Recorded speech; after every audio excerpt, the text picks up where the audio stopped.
हमारी आज की कहानी का शीर्षक है स्वार्थ और प्रेम। एक राजा और एक सेठ था। दोनों में बड़ी दोस्ती थी। सेठ बराबर दरबार में आता रहता था। दोनों में इतना प्रेम था कि एक दूसरे के बिना दोनों को चैन ही न मिले। वे सोचते कि हम एक दूसरे के लिए क्या कर दें। एक दिन राजा बीमार पड़ा। ऐसा बीमार हुआ कि लोग उसके ज़िंदगी से नाराज़ हो गए। सेठ ने डॉक्टरों से पूछा। डॉक्टरों ने कहा कि अब तो राजा कुछ दिनों का और मेहमान है। सेठ को बड़ा दुख हुआ। वह सोचने लगा अब क्या करना चाहिए। उसी समय सेठ के जहाज़ माल लाने के लिए बाहर जा रहे थे। सेठ ने सोचा कि अपने मित्र के लिए क्या कर सकता हूँ। सो उसने कई लाख का चंदन मंगा लिया कि राजा मरेगा तो पूरे सम्मान के साथ उसकी चिता चंदन की ही बनवा देंगे। सेठ का कई लाख का चंदन एक से एक बढ़िया आ गया, पर दैव संयोग से इधर राजा ठीक होने लगा और स्वस्थ हो गया। मगर अब सेठ जी जब राजा को देखें तो मन ही मन बड़े क्रुद्ध हों। उधर चंदन की लकड़ी कई लाख की देखें तो फिर उसे राजा पर क्रोध है। ऐसा हो गया कि अब सेठ और राजा एक दूसरे को देखना भी न पसंद करें। राजा को कुछ समझ ही न आए कि आखिर ऐसा कैसे हो गया।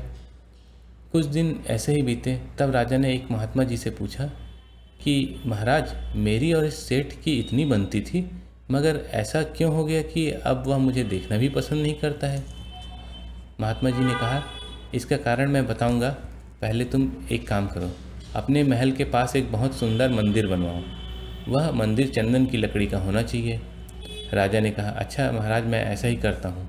कर्मचारियों को आज्ञा दी गई कि शीघ्र ही मंदिर बनवाया जाए जो अच्छी से अच्छी चंदन की लकड़ी का बना हो। कर्मचारी लोग चंदन ढूंढने लगे तो खबर मिली कि सेठ के यहाँ अच्छा से अच्छा चंदन लाखों रुपए का है।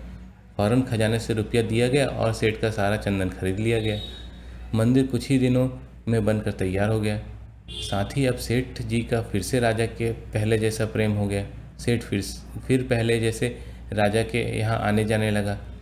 उस चंदन की लकड़ियों के खरीदने से जो सेठ के लाखों रुपए फंसे थे वह निकल आए, इसलिए अब सेठ का चेहरा प्रसन्न हो गया। तो संसार इसी तरह का है।